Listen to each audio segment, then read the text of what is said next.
JB Telma, des actualités uniques, dynamiques et renversantes dans le journal TV. Ina, plus raffinée que jamais. Ita, huilerie industrielle de Tamata. Luciano ni fampalalam Vaovao. Recherchez-vous l'élégance, le prestige et le style inimitable? Venez découvrir notre boutique des marques à Antalmine. Vous présente Ni Vaovao. Ne tardez plus, vivez le meilleur des bons plans. Patimax, la qualité au meilleur prix. Luciano ni fampalalam Vaovao.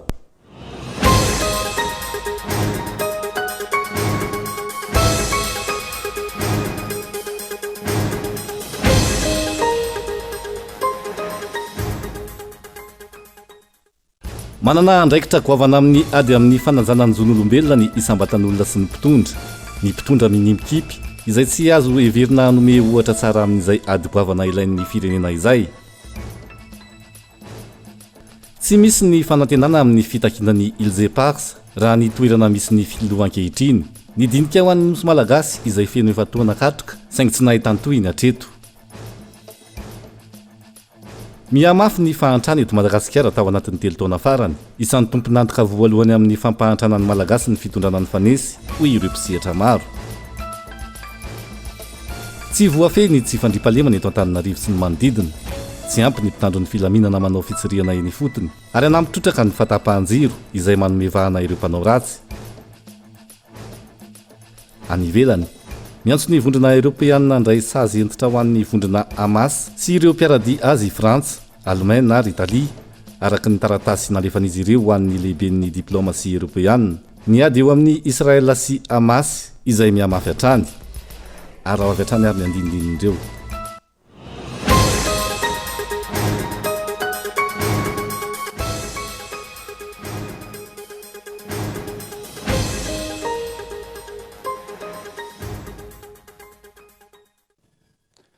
Alatsinainy faraiky amby folo ny volana Decembre taona 2022 ampifaliana trano tombo kilasy tongo vavy no hitsitiany indray ny tokatranao amin'ity alety. Tonga soa atao anaty fotoana ny fampalalam Vaovao atena ny araba ary manasanao ihany koa anaraka izany. Anokafantsika ny fampalalam Vaovao avy hatrany dia ny matoa an-datsoratra. Manana anjara andraikitra goavana amin'ny ady ho amin'ny fanajana ny zon'olombelona ny isam-batan'olona ny isan-tsehatra. Mpitondra tsy ireo manam-pahefana isana mbaratonga ny saingy raha-mpitondra amin'ny mikipy. Anome ohatra tsara ho an'izay fanajana ny zon'olombelona izay ve valan'izay ao anatin'ny matoa an-datsoratra Gaeton Andriatsilavo. Mbola marefo ny fanajana ny zon'olombelona raha ny eto Madagasikara. Mbola mazaka ny erisetra ary miaina anaty fiainana anaty zarizary ny ankamaroan'ny malagasy. Miseho etseroa ary mahazo vahana ny hery famoretana, ny fanampenam-bava, ny fanararaotam-pahefana, ny fampianarana sy ny fahasalamana tsy zarizary, ny tsy fanjarian-tsakafo ary ny tsy fandriampahalemana. Miaina anaty fantrana lalina ny malagasy ary tsy voahaja ny zon'olombelona. Ahitana taratra ny fanitsakitsana ny zon'olombelona eto Madagasikara, ny fepetra fisamborana, ny fitazonana ponja, isan'izany ny tsy fandanjany toerana famonjana sy ny isan'ny voafonja ary ny tsy fanjarian-tsakafo. Midika izany fa tsy mitsaha mitotongana ny fanajana ny zoma olona noho ny fisian'ny kolikoly, fanodikodinana ny volam-panjakana, ny arena voajanahary, fitazonana olona any amponja tsy aradrariny, fanondranana olona ny tsokosoko, famonoana olona tsy mandalo fitsarana, fanitsakitsahana ny zon'tantsaha sy ny fakana ny tanin'olona. Ireo dia miteraka ny fanitsakitsahana ny zoma olona aty Madagasikara avokoa. Misy ihany koa ny fanakanana, ny fahafahana miteny sy maneho hevitra eto amintsika. Midika izany fa tsy ny politika ihany, fa ny lafim-piainana rehetra eto amintsika no ahitana taratra izay tsy fanajana zon'olombelona izay. Manana anjara andraikitra goavana amin'ny ady atao amin'ny fanajana ny zon'olombelona ny isam-batan'olona, ny isan-tsehatra, ny mpitondra sy ireo manam-pahefana isan-tsokajana. Samy manana didy amin'ny fiarovana sy ny fanajana ny zon'olombelona ny olom-pirenena rehetra. Saingy raha mpitondra minimikipy anome ohatra tsara ho an'izay fampanajana ny zon'olombelona izay ve izy? Tsy efa hitapoko hitam-pirenena ve ireo karazana herisetra sy raha matahora atao amin'izay tsy mitovy hevitra aminy, ka mahatonga ny ankamaroan'ny olona ilaza hoe inona intsony no azo antenaina amin'ity fitondrana ity. Mbola tsy very sika hoy ireo manana fanantenana sy an-tany ny fitiavan-tanindrazana. Fotoana izao irosona amin'ny fanovana, hoy kosa ny hafa. Ka tsy ho malagasy voahitsakitsaka zo, tsy ho malagasy mitanondrika, voatapim-bava sy miaina anaty tahotra intsony no iseho, fa malagasy vonona sy vanona, anova ny tantara ho an'ny taranaka amampara. miainga amin'ny finiavana ananany tsirairay no ahafahana miroso amin'izany, miainga amin'ny fanabeazana sy ny fampianona eo amin'ny samy mpiarabelona, ka tsy ho fitiavatena tahaka ny ataon'ny mpitondra intsony no anjaka fa ny farisendahatra iroso amin'ny fanatsarana. Ambony ny fanantenana ho antsika raha izay tranga izay no mitoy, ary mbola misy ihany koa ireo samy joro miady ho an'ny tsirariny sy ny fanitsakitsahana ny zon'olombelona eto Madagasikara. Misy ireo antoko-panohitra izay tsy manohitra be fotsiny ihany fa manohitra ny tsy mety, ny tsy fanaran-dalàna, ny fanitsahana ny zon'olombelona, ny tsy fandrimpahalemana, ny famitohana ny toe-karena sy ny fanabeazana sy ny maro hafa. Mijoro ihany koa manampy azy ireo ray aman-dreny ara-drazana izay roso amin'ny dinika hitadiavam-bahaolana miaraka amin'ity herinandro ity. Ao anatin'izay fanajana ny zon'olombelona izay hatrany dia teraka afaka sy mitovy zoso fa mendrihana ny olombelona rehetra, samy manatsaina sy fieritreretana ka tokony hifampitondra ampiralahina. Io ny voalaza ny andiny voalohany ao anatin'ny fanambarana iraisam-pirenena momba ny zon'olombelona izay nisoniavina firenena maro maneran-tany, ary tafiditra anatin'izay ihany koa i Madagasikara. Ny mifanohitra amin'izay anefa no hita eto amin'izao fotoana izao, raha tsy ilaza fa tsy ireo zava-nitranga nandritra ny hetsika fotsika eto Andriatsilavo. Mbola lavitra nezaka amin'ny fampanajana ny zon'olombelona raha ny eto Madagasikara no jerena, indrindra tamin'ireny hetsika fotsy ny arana tamin'ny vondron'ny kandida ireny. Miariary ny fitiavam-boninahitra sy ny fitiavam-pahefana, ka ny olona maneho hevitra amin'ny mpilaminana indray no hiara-ny herisetra, fisamborana sy fampidirana amponja. Fanajana ny zon'olombelona tsy milonona amin'ny zavatra hita maso, tsy milonona hoe misy fanitsakitsahana zon'olombelona amin'ny toerana na amin'ny faritra anankiray na amin'ny sehatrasa anankiray fa fikambanana zo maromaro. Eo ohatra ny ataontsika hoe zo ara-politika sy amin'ny maha-olom-pirenena ao anatin'izany, ohatra hoe ny fitoviana manoloana ny fitsarana, hoe raha ohatra ka mbola tsy voatsara ny olona dia tsy meloka. Dia misy koa ny zo amin'ny resaka fiariana, amin'ny resaka ara-tsosialy sy ny ara-kolotsaina. Dia misy koa zany hoe ny zon'olonana tao kolektif, ny fikambanana izay no ataontsika hoe zon'olombelona, zany hoe raha hisitraka an'izay tsika dia ny politika mpanjakana ny tena anisan'ny zava-dehibe indrindra afaka mifehan'izay rehetrarehetra izay, satria ny fahefana-panatanteraka no afaka mijery ohatra hoe ahoana ny tontolon'ny fahasalamana, ahoana ny tontolon'ny filaminam-bahoaka, ahoana ihany koa ohatra ny tontolon'ny fampianarana, ahoana ny tontolon'ny fiarovana ny mpanjifa, ahoana ny tontolon'ny fiarovana ny tontolo iainana. Izany rehetrarehetra izany dia io zany ao anatin'ny politika mpanjakana. Iverina fa ilaina ny miaro ny zon'olombelona amin'ny fametrahana rafitra tan-dalàna, tsy hitarika azy ikomy sy hanohitra ny fampihorohorona sy ny fampijaliana. Iverina fa ny tsy fahafantarana sy ny fanaovana tsinotinina ny zon'olombelona dia mitarika amin'ny fihetsika feno abibiana, mampikomy ny fieritreretan'ny ampiarabelona. Ireo no isan'ny sasiteny ao anatin'ny fanambarana iraisam-pirenena momba ny zon'olombelona izay nisoniavy ny firenena maro maneran-tany, ary tafiditra anatin'izany i Madagasikara. Mazava ihany koa ny voalaza ny andininy voalohany amin'io fa teraka afaka sy mitovy zo sy fahamendrehana ny olombelona rehetra, samy manatsaina sy fieritreretana ka tokony fampitondra ampiralahina. Isan'ny nankatoa ary nanaosiny izany tahaka ireo firenena maro hafa i Madagasikara, saingy ny mifanohitra amin'izany no iainan'ny malagasy ankehitriny. Antony ilazana fa mbola maro ny ezaka tsy maintsy atao, hoy ny eo anivon'ny firenena mikambana. Les droits humains, le développement et la paix. Mifamatotra ny zon'olombelona sy ny fampandrosoana ary ny filaminana. I Madagasikara izay isan'ny mpikambana ao anatin'ny firenena mikambana, raha tsy ivona dia nankatoy io fanambaran'ny iraisam-pirenena momba ny zon'olombelona io ary nampiditra izany ao anatin'ny lalam-panorenany. Voasoratra ao anatin'ny lalàna fototra eto amin'ny firenena araka izany ny fahavononana hiaro ny zon'olombelona. Tsy maintsy miara-miaina isika anatin'ny fahamendrehana sy fifanajana. Tsy maintsy atsahatra ireo herisetra ny anazovahana, niteraka fisaraham-bazana izay namotika ny fiarahamonitsika. Feny ilaina ny fanambarany iraisam-pirenena momba ny zon'olombelona. En résumé, nous avons besoin de la déclaration universelle. Manana ndraiky trapanaja ny zon'olombelona ny isam-batan'olona. Tsy ny eo amin'ny lafin'ny politika ihany, fa ny eo amin'ny lafin-javatra sy ny sehatra maro amin'ny fiainana andavanandro. Androany tsy ivona no natao ny fankalazana manetriketrika ny 570 taona ny fanambarana iraisam-pirenena momba ny zon'olombelona. Fehi-kevitra iraisin'ny firenena maro maneran-tany ahafana mametraka tontolo vaovao sy mahafinaritra.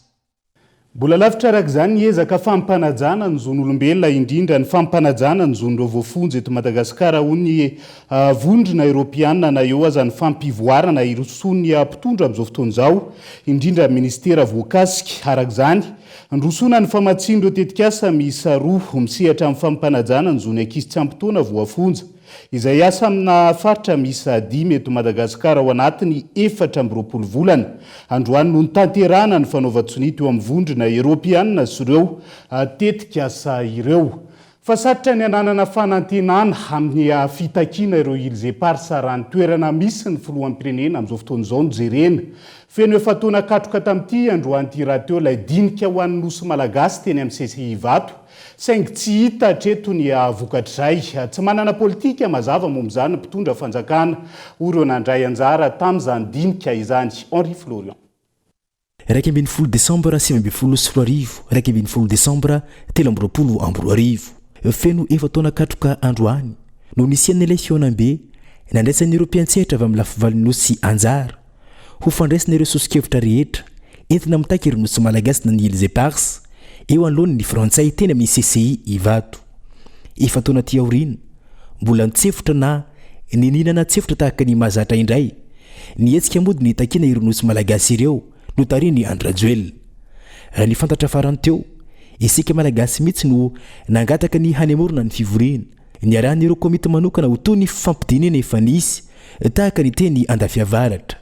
Tapitra iny ny 10 taona tsy hita ny vokany ary taty aorina vao fantatry ny rehetra fa tsy nanana fanantenana amin'ny fitakiana intsony io nosy malagasy io ny malagasy noho ny fizakan'ny Andrajoel ny zopirenena frantsay ary tsy mizaka intsony ny zopirenena malagasy araka ny lalàna momba ny code de la nationalité malagasy.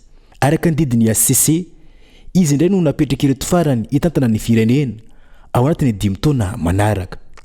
Lasa nofinofy araka izany fitakiana io nosy malagasy io raha toka i Andrajoel izay tsy hosahy mihitsy hitaka izany eo anatrehan'ny frantsay.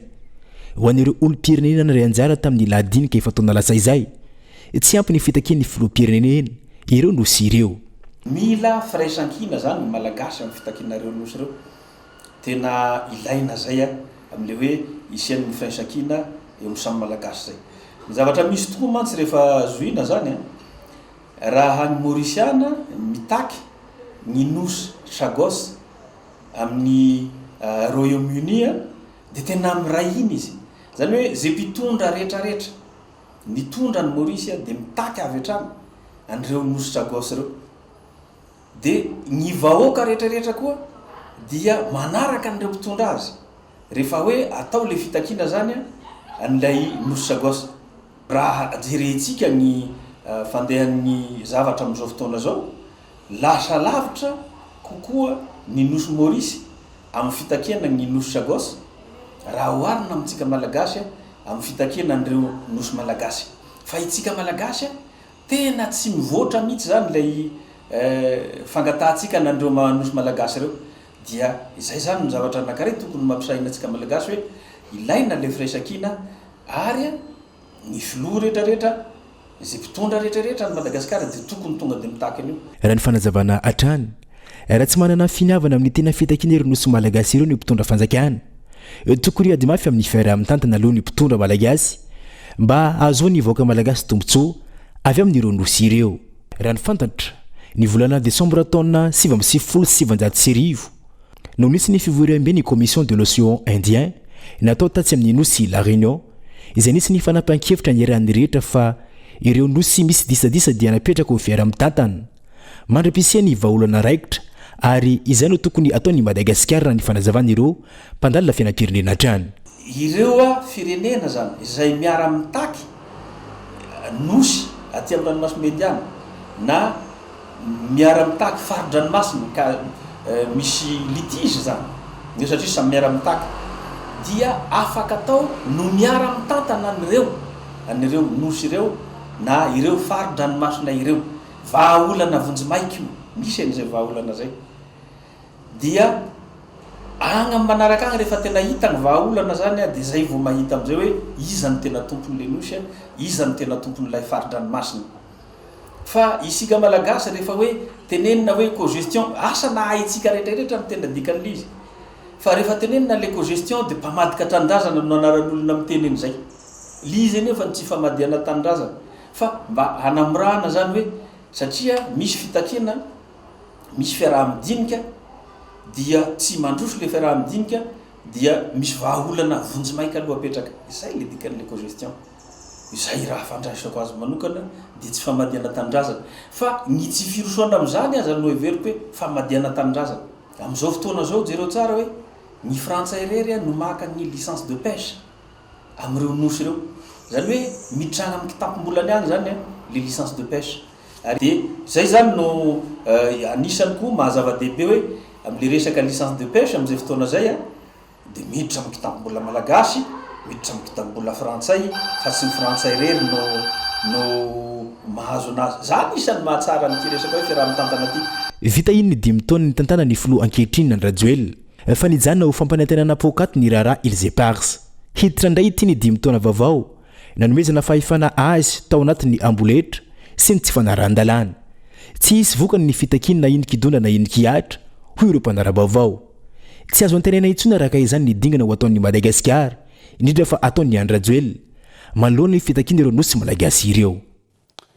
Fa mbola tsy nroso tamin'ny fandiniana ny tolo-dalàna mahakasika ny hanatsarana ny lalam-pifidianana vaovao izay natolotry ny collectif des candidats nandritra ny fanambarana nataon'izy ireo tetsy amin'ny fobe ny SVM Mandraharo ny valo Decembre teo ihany koa ny eny anivo ny anteny mera-pirenena amin'izao fotoana izao raha ny fanampy-baovao avy amin'ireo solombavam-bahoaka. Tolo-dalàna izay novolavolaina niaraka tamin'ireo solombavam-bahoaka miara-dia amin'ny vondron'ny kandida ireo mpanara-maso ny fifidianana sy ireo antoko politika samihafa. Ireto faran'izay nanao ny tolo-dalàna ho fisorohana ny disadisa sy ny krizy politika ateraky ny fifidianana toy ny hita ny 19 Novambra lasa teo andrasana araka ny fandiniana ny tolo-dalàna. Ny collectif des candidats izay manohy ny fivoriana mahakasika ny anohizana ny tolom-bahoaka amin'izao fotoana izao fa hijanona eny anivo ny anteny mera-pirenena izay antsika. Nolanina androany teny anivo ny anteny mera-pirenena hafandroany ihany koa ny tolo-dalàna amin'ny feny zony mpamorona izay natolotry ny solombavam-bahoaka Paulbert raha sy manana fantatry ny maro amin'ny solona anarana hoe Rosy. Tolo-dalàna izay manala ny homdaty sy ho eo ambany fiahiny ny ministera ny serasera sy ny kolotsaina intsony. Nambaran'ity solombavam-bahoaka ty ihany koa fa tsy tokony hisy hitsipaka intsony ty tolo-dalàna izay efa nekeny ny anteny mera rotonta ity amin'izao fotoana izao. Tsy tokony ho lavin'ireo rafi-pitsarana ambony eto amintsika intsony ny volavolan-dalàna amin'ny feny zony mpamorona izay natolotry ny solombavam-bahoaka ny Madagasikara Paulbert Rosy raha sy manana hoy ny nambarany androany. Nanamafy ny tenany fa tsy azo ekena intsony ny fitantanana ny fikambanana OMDA eo ambany fiahin'ny ministera ny serasera sy ny kolotsaina raha ny fanazavana. Tsy hahafa zay ny ainana teto hatramin'izay raha vao misy ministra tonga dia hovany daony rehetrarehetra dia hovan'ny olona fa tsy mikarakara an'le zavatra tokony ataony izy. Normal satria fantany mandalo izy. Fa ny olona voafidy suffrage universel, olo mbo fidy fantany mandany. Nefa ny lalàna amin'ny fiain'le artista tsy tonga lafatra. Zay zoky olona sy nianatra lalàna no namolavolana io amataonany. Fa zay kosa niara-niasa tamin'ny fitondram-panjakana foana. Tsy en contradiction zay tsy niady zay fa nandeha teny zay délégation na faran'zy enjana noniona tamin'ny filoha Rajoel teny avoloa nandinika an'io dia niraisina koa ny heviny. Dia io zany ny hevitra ny be sy maro. Tokony angina amin'izay ny ambiny fa manaraka an'io satria ho anay mety io. Nambarana hatrany fa nandiny-dalàna fa 720 tao anatin'ity volavolan-dalàna ity no antony tsy nahalana izany teny anivony anteny meran-doolona ny faha-telopolo ny volana Joray 2024 lasa teo. Le article 129 dia mamaritra hoe iza ny autorité mitantana sy mitaky sy mandamina ny resaka droit d'auteur sy manodidina azy. Zay fotsiny izy dia ankinina amin'ny hoe autorité administrative indépendante mahaleo tena saingy rattaché amin'ny présidence de la République. Tapitra. Zay fotsiny fa tsy dia misy zavatra sarotra. Satria rehefa tsy any amin'ny faratapony izy poste politique matetika ny ety ambany rehetra ty dia rehefa miova le olona dia hovandolo rehetrarehetra miova ny olona hovandolo rehetrarehetra. Zay zany tapaka ny be sy maro hoe alao autorité administrative indépendante le izy ary io hevitra io dia tsy avy any aminay fa avy any amin'ny filohan'ny république tamin'ny fivoriana niaraka tamin'ny taona lasalasa zay. Efa nitaonany maro ireo mpanakanto malagasy no tsy nisitraka ny vola avy amin'ny zony mpamorona antony nahatonga ny famolavolana ity tolo-dalàna ity raha ny fanazavana. Tolo-dalàna izay manaisitra ny OMDA eo ambany fiahin'ny ministera ny serasera sy ny kolotsaina raha tsy ahiviny. Andrasana araka izany izay mety ho fanapakevitry ny fitsarana avy momba ny lalam-panorenana sy ny eo anivony antemeran-doolona manoloana ity tolo-dalàna izay efa lany fanindroany teny anivony antemeram-pirenena ity. ho hitantsika ihany ny fivoaran'izay tolo-dalan'izay fa mihamafy ny ahafahantrana eto Madagasikara tao anatin'ny telotaona farany raha ny taremarika izay navoaka ny banky iraisam-pirenena manana ny arena samihafa na izany ny ambony ambanin'ny tany sy ny andranomasina ankilan'ny firenena saingy tomponantoka voalohany amin'ny fampahantrana ny malagasy ny fitondrana ny fanesy hoy ny mpandinika fiarahamonina dama ireo mpikarokara toe-karena izay nanamafy ny tokony hanovan'ny mpitondra ny paikady sy ny fomba fanaony ho an'ny tombotsoa ny vahoaka maro anisa ao anatin'izay tafiakatra 20 ny malagasy miaina anaty fahantrana lalina ny tona 3 raha 7 zany ny tona 5 araka ny taremarika navoaka ny banky iraisam-pirenena latsaka ny $2 isan'andro isambatan'olona no iveloman'izy ireo izay tondro farany ambany napetraka ny banky iraisam-pirenena ary mametraka antsika ho farahidiny maneran-tany raha ny faneho-kevitra mpandinika fiarahamonina iray isan'ny tomponantoka voalohany amin'ny fampahantrana ny malagasy ny fitondrana ny fanesy ny tomponandraikitra voalohany mampahantra ny vahoaka mivelona amin'ity nosy ity dia tsy afabela zany tsy afaka miala andraikitra ireo fitondrana fandimiteto ireo mpitondra ny fandimiteto ireo mpitondra ireo zany dia hainy zareo no manilika ny fahantrana hoe tsiry zareo no mahatonga ny fahantrana fa lahatra avy any an-danitra hoe fa zany ny fiainany nefa tsara sokafana ny sain'ny vahoaka malagasy ny saintsika malagasy fa ny vahoaka tsy mampahantra ny fireneny zany tsy manana hery sy tanjaka sy vola sy fananana ampahantra ny fireneny zany ny vahoaka malagasy fa tsy maintsy mpitondra foana no manangona ny arena dia rehefa manangona ny arena izy eo ampelantanany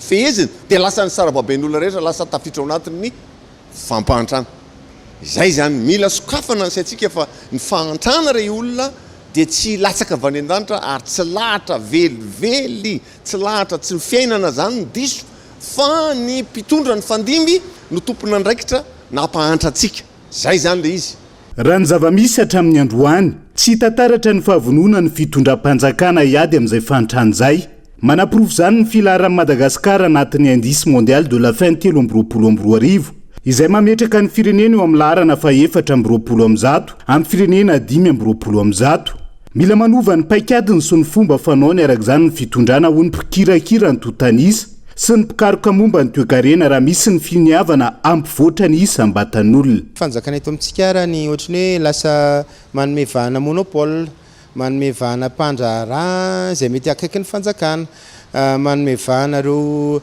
mpijirika isan-karazany ary maika koa raha mety mandetika andreo mpamboly amin'ny fanafarana vary zay rehetra zavatra mety hoe azon'ny malagasy tompony zany dia ohatrany misy système foana indray mampienana izay fafahana misitraka zay zany rehetrarehetra zany mifangaro amin'ny resaka kolikoly amin'ny tsy fahamarinana isan-karazany dia taraiky le malagasy 400 zao ny fitombon'ny arikarena ny taux d'inflation nefa ny efa mahatratra 10% dia indikan'izay mahantra foana zany tsika dia io tena mila misafidy filière tsika anakiroa na telo zay mila mampiavaka atsika ao anatin'izay zany hoe mila manao étude na filière zany dia efa be dia be zay étude na filière natao zay ngamba fotoanany angamba zao tokony concrétisena amin'izay hoe inona marina le filière zay tena ahafahantsika midomine satria raha roa manko le izy ny anankiray tena le hoe resaka ohatra hoe vokatry ny tany asa na mangazo na inona ny anankiray koa nefa arena kibon'ny tany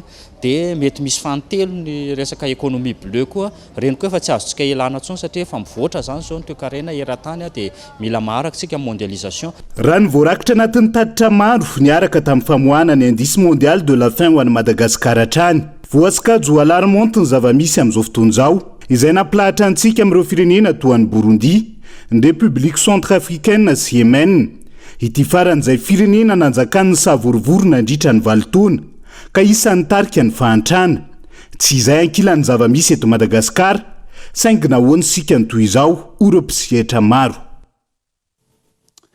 manoloany izay fasahirana ny malagasy zay dia ho fiatrehana ny fetiny noely sy ny farantaona manolotra ny crédit fety 24 heures ho an'ny mpanjifa ny eo anivon'ny banky BNI Madagasikara amin'izao fotoan'izao ankoatra ny fahafahana misitraka vola hatramin'ny 500 tapitrisa ariary misy ihany koa ny fanomezana ho an'ireo izay tsara vitany mandritra ny fisarihana izay ho tanterahana olona saina.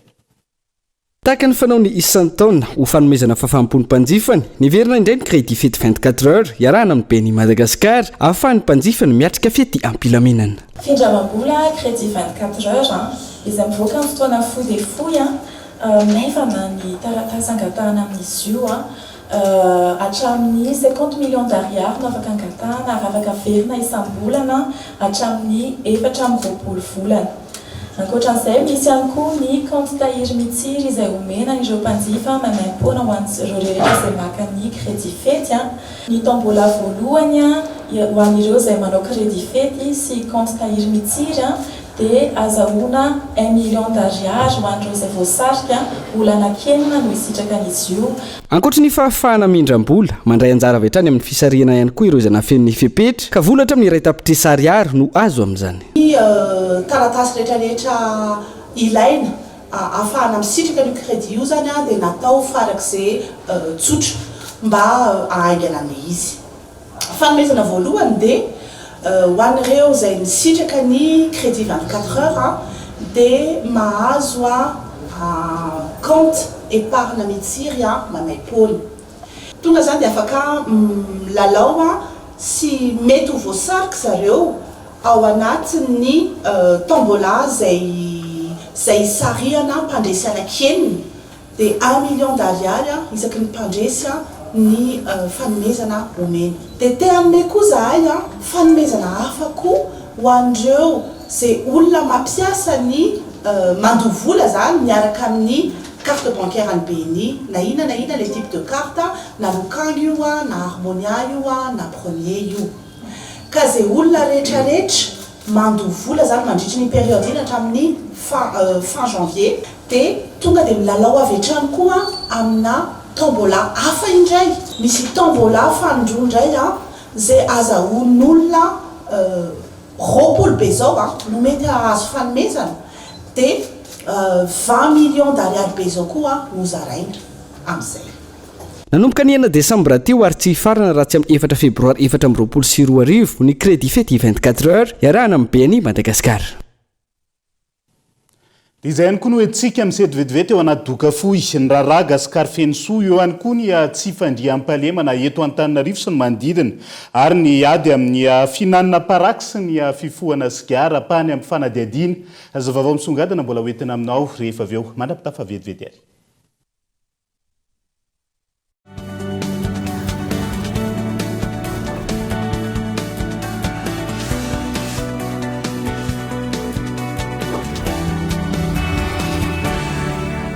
Studio 58 manolotra ho anao Reko en concert ho fankalazana ny fadimy taona Antarika ny alahady 17 décembre amin'ny 3 tolakandro ao amin'ny sisisika Antanimena. Ny tapakila hitanao amin'ny ticketplace.io na eny amin'ny boutique machine rehetra. Balcon 15 000 ariary, simple 25 000 ariary, réservation 35 000 ariary, VIP 50 000 ariary. Reko en concert ny alahady 17 décembre amin'ny 3 tolakandro ao amin'ny sisisika Antanimena. Sponsor officiel Materoto.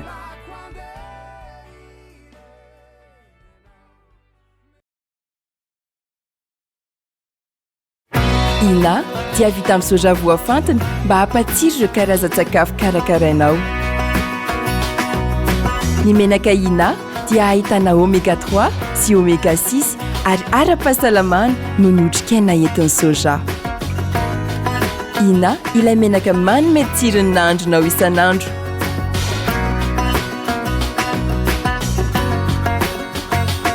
Ina, plus raffiné que jamais. Ita, huilerie industrielle de Tamata, misatra amin'ny 3 sy 4 arivo.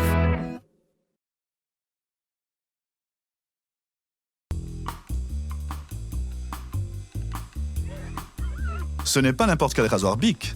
C'est un Flex 5, doté de 5 lames. Enfin, plutôt 6. Chaque lame s'adapte au contour de votre peau, tout en douceur. Même sous le nez, en toute facilité. Sa sphère métallique améliore l'équilibre pour un rasage parfaitement contrôlé. Je garde toujours le contrôle. Bientôt.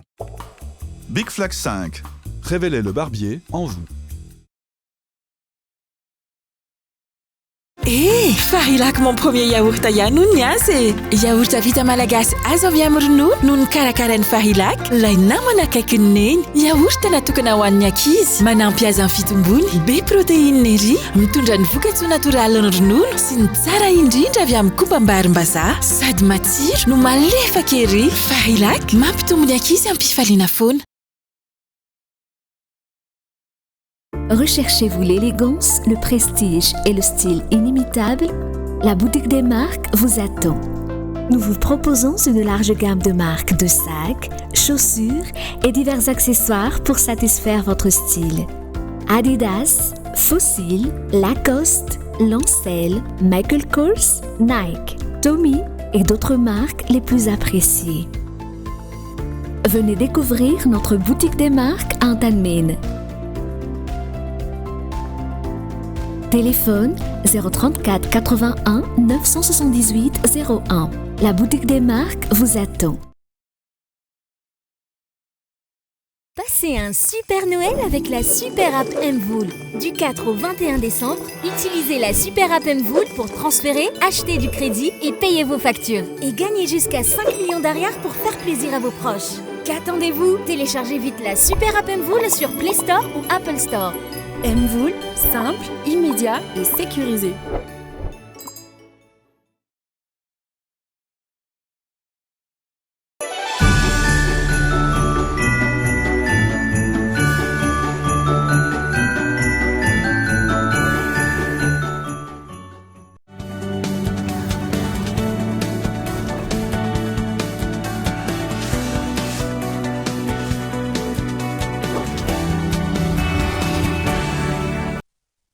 Mamenina ny arabatra ny tonga kilasy tonga vavy tonga soa indray atao anatin'ny tapany faharoa amin'ny fampahalalam-baovao amin'ity ala ity.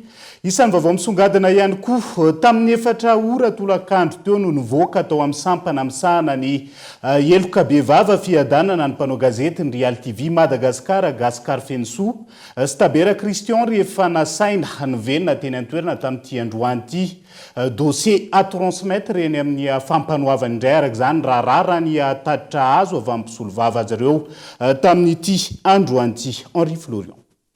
Tamin'ity androany ity no nasaina niverina teny anivon'ny tompon'ny gendarmerie-pirenena sampana misahana ny eloka be vava teny fiadanana ny mpanao gazety Gaspard Fensoa sy Tabera Christian mikasika ilay raharaha izay nampiantsoana azy ireo ny zoma lasa teo. Nanomboka tamin'ny 9 voralatsaka teo ireto farany no efa voatazo ny teny fiadanana ary ny tolakandro teo tokony tamin'ny 4 ora no navoaka teny antoerana. Nanamafy ny mpisolo vava fa dossier à transmettre eny anivon'ny fampanaovana ny momba ity raharaha ity. Vita tanteraka ny fampitorana natao tamin'ny raharaha ny antsonana Andriamatoa Gaspard sy izy anarany Andriamatoa Christian Tabera tety amin'ny section de recherche criminelle tety fiadanana. Vita tanteraka ny fampitorana dia nampafantarina anay fa ny dossier no alefa any amin'ny fampanoavana, zany hoe tsy misy an'ilay déverment mahazatra antsika ireny zany dia ny fampanoavana no mahalala an'izay toyan'ny procédure rehefa feo. Tsy aivina fa mikasika ny fandarana invité du jour niarana tamin'ny Tabera Christian izay filoha lefitry ny tanora RMDM no antony izao fanadihadiana izao. Ny tenan'izay voalaza fa nitarika miray mila ikomy tao anatin'ny fandarana izay nataony. Tafiditra ao anatin'ny vaovao politika ireny ary azo hitarafana ny fomba fanao politika amin'ny mpitondra eto Madagasikara amin'izao fotoana izao. Fa resaka politika tiana hovolena tsy fandriam-pahalemana eto Madagasikara hoy ny filoham-panjakana mpisolo toerana tamin'ity androany ity. Voafehin'ny mpitandro ny filaminana izany tsy fandriam-pahalemana izany hoy ny fanazavana. Mampametra-panontaniana maro araka izany no hoe raha fantatra fa fanakorontanana politika ny tsy fandriam-pahalemana amin'izao fotoana izao, aiza ho aiza ny fepetra raisina ny mpitandro ny filaminana manoloana izay. Nela Ranevson. resaka tiana ateza sy zavatra tiana volena fotsiny resaka tsy fandripahalemana ampitaina sisy ampahafantarina amin'izao fotoana izao ao ny filoham-panjakana mpisolotoerana androany nambarany ary hianoa mafisiny fa voafeny mpitandro ny filaminana ny resaka tsy fandripahalemana eto amin'ny tany sy ny firenena fanakorontanana fotsiny ihany ny filazana ny fanapahan-doha sy ny resaka fankanakiriny izay mampitaraina ny vahoaka maro io resaka insécurité raha zay fa misy io am'izao fotoana zao lasa tsy zany hoe manapa-to hatram'izay tsy zany zao lasa tapatapahana ny lohan'ny olona ny ambanivohitra any aro alaina amin'ny mason'ny olona ny any akazobe zao dia hoe hoavy ty resaka investiture fataloana iny a raha tadidinareo hoe hoavy ny fifidianana dia hoe tsy milamina ny tany andao hidinika dia nisy hatrany amin'iny faritry be tafo iny no tena nirehatra ny nampirehetina ny asan-jiona am'izao zany zao dia akazo be dia lasa misy hetsika ngeza be mihitsy zany lasa voaterina atao tsy tonga ho azy reny a fa ao anatin'ny tena itenena hoe mikorotana ny tany sy ny fanjakana fa za kosa nefa miteny aminareo fa raha mpitahaina zay zavatra nyseho tany aloha tsy misy dikany zao atrehana zao voafehany tandrony filaminana zao atrehana izao mampametra-panontaniana ny hoe alainga ve izany ny fijoroana vavolombelona sy ny antsoavo ary nisy fitarainana ataon'ireo olona iairany nisy fanafiana sy ny asandahalo ary nisy fakana ankiriny samihafa tsy misy ihany koa ivesy ny faritra iarany tsy fandripahalemana matetika ka voasokajy ho faritra mena inona no atao hoe voafesy ny tsy fandripahalemana rehefa voaporofo fa fanakorontanana politika ny tsy fandripahalemana eto amin'nisy firenena izao anjarany mpitandro ny filaminana ny miaro ny vahoaka sy ny fananany ary misambotra ireo olona rehetra nampanao politika na tsy izay minimana korotana aiza ny vokatra raha efa saisy ny milaza fa fanakorontanana no lazaina fa tsy fandripahalemana ankilany no tsindriny nisy filoham-panjakana mpisolotoerana fa tsy misy krizy eto amin'ny firenena antony rehefa misy etsy-bahoaka lehibe sy aka misy fatolona maro izay voalazaina fa misy krizy eto Madagasikara raha ny fanazavana raha izay zany ny fahitany ny tompona ndraiky mpanjakana isan'ny tokony tsy fandriam-pahalemana eto amin'ny firenena amin'izao fotoana dia aingana ihany koa ny réaction an'olom-pirenena tamin'ity androany ity ajo voafeny tsy fandriam-pahalemana eto Antananarivo sy ny manodidina ankehitriny oromponina raha ny teny Besarety izay nanaovana fanadiadiana isan'ny mampirongatra azy ihany koa ny fahatapahan-jiro lavareny izay mamevahany ireo mpanao ratsy eo ihany koa ny tsy fisiny ny mpitandro ny filaminana manao ny fitsirihana samihafa eny fotony ankehitriny mampitaraina ny akamaroan'ireo mponina eto Antananarivo sy ny manodidina amin'izao fotoana ny firongatry ny tranga tsy fandripahalemana eny anivon'ny fiarahamonina manampitrotraka izany ny fahatapahan-jiro lavareny izay isan'ny mampahazovahana izany hoy ireo mponina eny Besarety izay nanaovana fanadiadiana manao antso avy amin'ny tompona ndraiky mpanjakana voakasika araka izany izy ireo tena manjaka mihitsy tsy fandripahalemana na elakelatrano na eny an-tsena na atoandro na hariva dia manjaka mihitsy izy amin'izao ny antony mety mampatonga anazy vokatra ny tsy fisian'ny asa eto amintsika tsy fananany olona asa dia lasa mirona makany amin'ny fangalarana ny akamaroan'ny olona mahakivy amin'ilay izy amin'ilay jiro tapaka tsy izay no tena mampirongatra ny mpangalatra amin'ilay jiro tapatapaka matetika dia sady manimba zavatra ilay izy lasa misy fiantraikany amin'ny fivelomana sy ny fitadiavana tena marina mihitsy izany satria tena eritrereto eo andro vao amin'ny fito fotsiny tapaka ny jiro efa be da be mivakitrano dia tena miteraka tsy fandripahalemana ary tena lasa mampikorotana fiainam-bahoaka mihitsy n'ilay tsy fandripahalemana ary da anisan'ny vahoaka mihitsy tena mitondra faisana tanteraka amin'ilay tsy fandripahalemana tena mampijaly mihitsy aloha ilay fahatapahan-jiro e ary tena neritreretina hoe mba tokony efa hisy fiovana amin'izay nefa dia tena hatramin'izao tsy mipetraka araka ny mahatandroka ary mivozona intsony ireo mpitandro ny filaminana izay natao hiaro ny vahoaka sy ny fananany amin'izao fotoana ho hiatrany ireo olom-pirenena mpitandro filaminana moa zany dia tsy haiko hoe mpitandro filaminana moa zany efa hoe fanjakana zany dia fanjakana ohatra mpitandro filaminana zao ohatra mitarongona fotsiny eo amin'ny resaka lapan'ny tanàna ohatra tsy mba hoe miparitaritaka amin'ny resaka couloir mba mijerijery resaka amin'ny fiainan'ny vahoaka zany tokony mba jeren'ny mpitandro filaminana tokony hoe andray andraikitra zany ilay fanjakana mba anaparitaka ny polisy mba ohatra hoe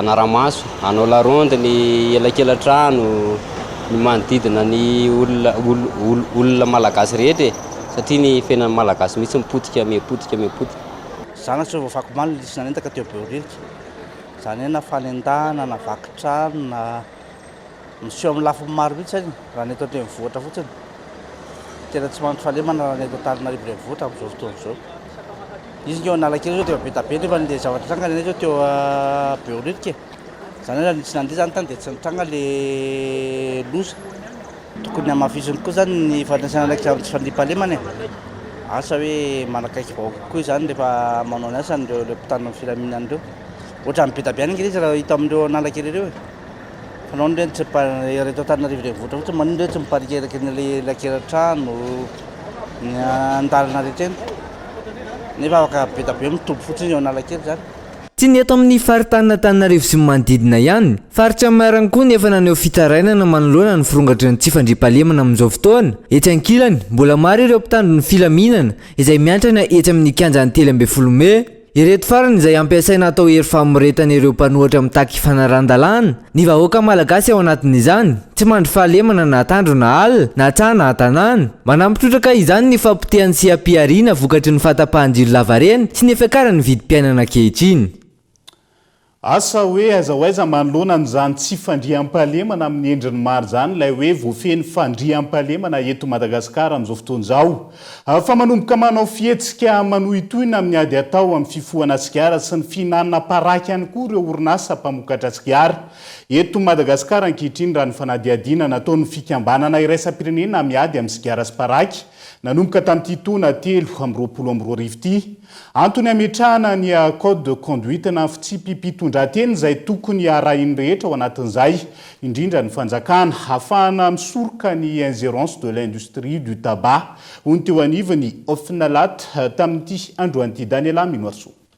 isan'ny sakana goavana tsy afahana mametraka politika mahomby amin'ny ady atao amin'ny fifohana sigara sy finanana paraky ny fanotohina ireo orinasa mpamokatra amin'ny ady atao amin'izany hoy ny teo anivony Ofinalat na ny Office national de lutte anti-tabac ny fanotohina nataon'ireo orinasa mpamokatra sigara sy paraky izay efa manomboka mahazo vahana eto Madagasikara amin'izao fotoana indrindra ho an'ny ity taona 2022 ity raha ny fanadihadiana nataon'ny fikambanana iraisam-pirenena miady amin'izany ny industrie tabac tokony tsy mitsapatsapaka manao zavatra mety anotohina ny ady amin'ny sigara dia misy nefa zany ohatra hoe misy manampy amin'ny fanjakana izy amin'ny fiady homamiadana ohatra nefa kaya zareo industrie tabac dia misy koa ohatra hoe Madagasikara zao miady amin'ny tontolo iainana dia zareo koa mirotsaka ohatrany hoe manampy Madagasikara amin'ny alalan'ny RSE amin'izay resaka fambolekazo amin'ny resaka tontolo iainana zay dia misy koa ohatrany hoe ny Madagasikara manao an'ilay hoe tsy azo atao mivarotra sigara amin'ny ankizy latsaka amin'ny 20 taona amin'ny alalan'ny didim-pitondrana 1871 dia mamoaka afisy ny industrie tabac reny raha no mahita manirana Madagasikara reny dia apetrany eo le publicité kely hoe ity sigara zao ny vidiny dia ao ambany izy manoratra hoe tsy azo atao mivarotra sigara amin'ny ankizy latsaka amin'ny 20 taona vokatry ny didim-pitondrana 1871 nefany didim-pitondrana 1871 tamin'ny 2003 io mihitsy no milaza hoe tsy azo atao manao publicité ao anatin'io le izy zany zao formana ingérence ataon'ny industrie tabac raha eto Madagasikara zany manoloan'izany tokony hirosona ny fametrahana ny code de conduite na ny fitsipipitondratena ho an'ny fanjakana sy ireo mpisehatra amin'ny ady amin'ny sigara eto Madagasikara hoatrany Ofinalat tokony manangana n'ilay atao hoe code de conduite Madagasikara zay efa natao tamin'ny herinandro teo sahady ny atelier lava be ny validation zay resaka code de conduite zay hoe fitondratena ny mpiantsehatra amin'ny ady amin'ny sigara indrindra ny olo mpanjakana sy ny tontolo ao anatiny zany fa manindra misy code de conduite satria indraindray tokotrany lay ohatra commune lavitra ny ambanivohitra any ohatra lehibe ny tanàna tsy mahalala akory izy hoe kaiky ty zavatra ataoko ty sy ny ataoko ty manao promotion ny lutte anti-tabac ny industrie tabac amin'ny famokarana zay efa ingérence zany ohatra sarotr'otr'otra zay zany le antom-pisiny le code de conduite ohatra zay koa ohatrany hoe misy olombo fidy anankiray olombofidy anankiray noho ny amin'ny asany dia lasa miaraka amin'ny industrie tabac izy zay lasa favoriser an'ilay industrie zany dia lasa m'interférer amin'le lutin de tabac dia zany zany ny antony isin'le code de conduite zany dia ny code de conduite mazava ho azy misy fitsipika be dabe zany namola volana za moa ta anisan'ny membre atao anatin'le karakarany zay validation zay code de conduite zay dia misy zavatra maro be ao anatiny dia misy sazy sanction disciplinaire ao anatin'le izy rehefa voamarina zany hoe ty asa nataon'ny ty olona ty dia misy conflit d'intérêt directa na indirecta par rapport amin'ny lutin de tabac. Tsy ivana manodidina ny valo tapitrisa isan-taona ny olona maty vokatry ny fifohana sigara sy finanana paraky maneran-tany ka ny fito tapitrisa amin'izany no fantatra fa mamono ainy noho ny fifohana sigara raha maty noho ny fihevoana sy fifaneraserana amin'ny mpifoka na fumeur pasifa kosa ny iray tapitrisa ambiny araka ny tatitra nataon'ny OMS. Ho an'i Madagasikara manokana manodidina ny 304 eo izay maty ny fifohana sigara sy finanana paraky izay isan-taona ary manodidina ny 1.7 miliara ariary kosa ny faty antoka ara-pahasalamana. Antony ilainy code de conduite io ahafahana misoroka ny ingérence de l'industrie du tabac sy ahafahana miady amin'ny fifohana sigara. Iazon'ny fatra betsiboka vetivetsika ao anatin'ity vaovao manaraka ity. Tsy misy tamberina ndraikitra mipaka eny fotony fitrandrahana volamena ao amin'ny distrika ny tsara tanàna sy maheva tanàna amin'izao fotoana izao. Raha ny fanehoan-kevitry ny tanora avy any an-toerana izy ireo izay manao antsoavo amin'ny tokony isiany ny fanaraha-maso ireo mpitrandraka eny fotony ankehitriny. Anja Robert Kolomanjanga. Ao amin'ny distrikany maheva tanàna sy ny distrikany tsara tanàna no tena misy kariera na toerana fitrandrahana volamena betsaka indrindra ao amin'ny faritra betsiboka. Saingy tsy hita taratra amin'ireo toerana ireo anefa ny tamberina ndraikitra manoloana izany raha ny zava-misy eny an-toerana no izoina araiky ny fanehoan-kevitra ity zanaky ny faritra betsiboka iray ity. Tsy misy tamberina zany any amin'le vahoaka eo amin'ilay fitrandrana ary tsy manaraka ny système de fiscalité ihany koa ireo opérateur rehetra makasika ny volamena io ao amin'ny région betsiboka district maheva tanàna sy district ny tsara tanàna moa zany zay tena mibahana bebe kokoa amin'izay resaka fitrandrahana volamena izay ary tsy io ihany fa misy carrière ihany koa ao amin'ny district ny tsara tanàna zay ao amin'ny commune Tsararova Fokotany Matsitso misy sinoa ao mitrandraka volamena tsara ho fatatsika ihany koa zay misy ny vahoaka mahafantatra an'izay fa ny vahoaka zay mbola any ambany ravinahitra lavitra andrina dia tsy mahita an'ireo olona hitarainana manaraka ny lalàna ve mahazo fahazon-dalana ve ireo sinoa mitrandraka volamena ireo ka eto zay miantso ny mpitondra fanjakana miantso anareo ny ambaratonga rehetra zay mifandraika tompona andraikitra amin'izay resaka fitrandrahana zay renakibony tany tsy ara-dalàna izay. Miendrika fanalambaraka ho azy ireo ny zava-misy raha ny resaka fandrosoana ao amin'ny faritra betsiboka no zoina ka manaitra ireo tanora namany ity farany ho sary-piaro amin'ny harem-pirenena izay misy ao amin'ny faritra. Sanatria tsika hita zavatra salan'izao foana fa raisinay ho fanalambaraka ny faritra betsiboka zao zavatra zao satria izahay zay tokony androso voalohany amin'ny distrika rehetra amin'ny faritra rehetra eto Madagasikara nefa ny faritra betsiboka zany dia farany ary reto dia manao antsoavo ihany koa tsika tanora zanaky ny faritra mila mihetsika isika mila mandray andraikitra isika fa isika no antenainy faritra betsiboka isika no andrasan'ny faritra betsiboka sy ny distrika misy atsika tsirairay avy ao anatin'ny faritra atsika io. No mafisiny teto fa tokony ho mangarahara hatrany ny fitrandrana ny volamena ao amin'ny faritra betsiboka. Lafomba vaoafa vondrona miisa 3 no mandrafitra ny vondrotombony jesisy manomboka tamin'ity androanyity voalohany vondrotaitra manokana ny vondrona misahana ny fiarovana ny androm-panjakana ary farany vondrona misahana ny asa fitsikolovana androany no napetraka tamin'ny fomba ofisialy ny rafitra vaovao eo anivon'ny gendarmerie Nela Lanevson. Ny roso tamin'ny fanitsin-drafitra ny teo anivon'ny gendarmerie akalasa groupement ny G6 ratoka unité mobile izany teo aloha vondrotoby ahitana vondrona miisa 3 raha ny fanazavana androano napetraka tamin'ny fomba ofisialy teny Ivato ny commandin'ireo avondrona ireo. Moa zany dia misy ny compagnie équivalent na unité izay aty amin'ny unité mobile dia misy ny groupement dia navadika ho groupement zany ny ato amin'ny G6 nanomboka tamin'ity andro anio ity izay zako no voatendry tarika azy voalohany. Izy lasa misy compagnie anankitelo izay efa voaresaka teo ihany présentena nandritry ny cérémonie teo dia misy misahana vondrostaika manokana, misy ny fiarovana ny androm-panjakana sy izay olona tokony harovana rehetra dia misy ihany koa ny ao amin'ny asa fitsikolovana sy ny fampianarana sy sisana ny soutien. Zay ivony ny ady amin'ny fampiororona no antony hianametrahana ny G6 voalohany ka antony nametrahana azy teny Ivato. Isan'ireo avondrona modely eo anivon'ny gendarmerie ny G6 ka tokony hijoro ho fitaratra hatrany. Nambaran'ireo tompon'andraikitra fa hiara-ny fanasaziana avy hatrany ireo izay manjika ny fitsipika napetraka.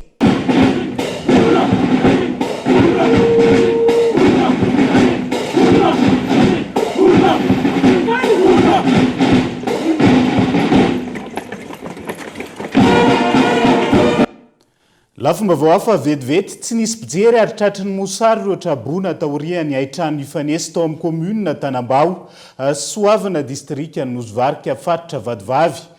Trano efa-jato tafo no may ratsaivina ary fianakaviana maherin'ny 500 no tsy manan-kialofana amin'izao fotoana izao.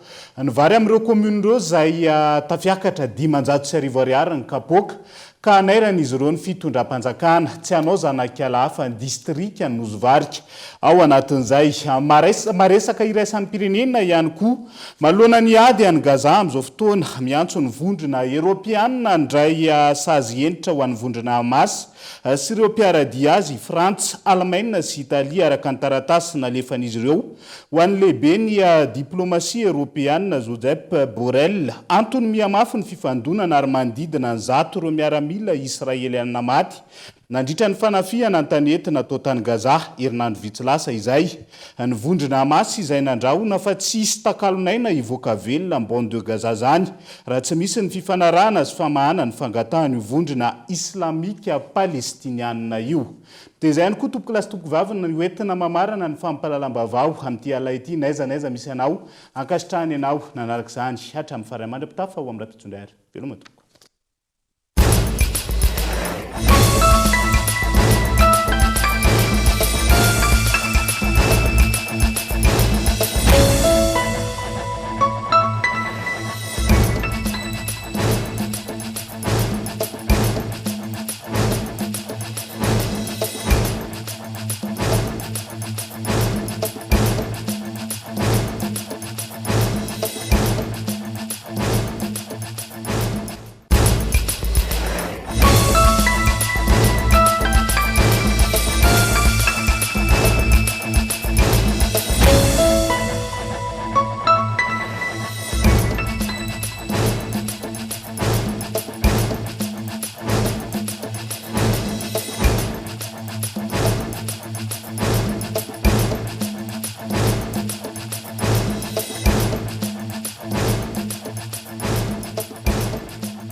Ne tardez plus, vivez le meilleur des bons plans. Patimax, la qualité au meilleur prix.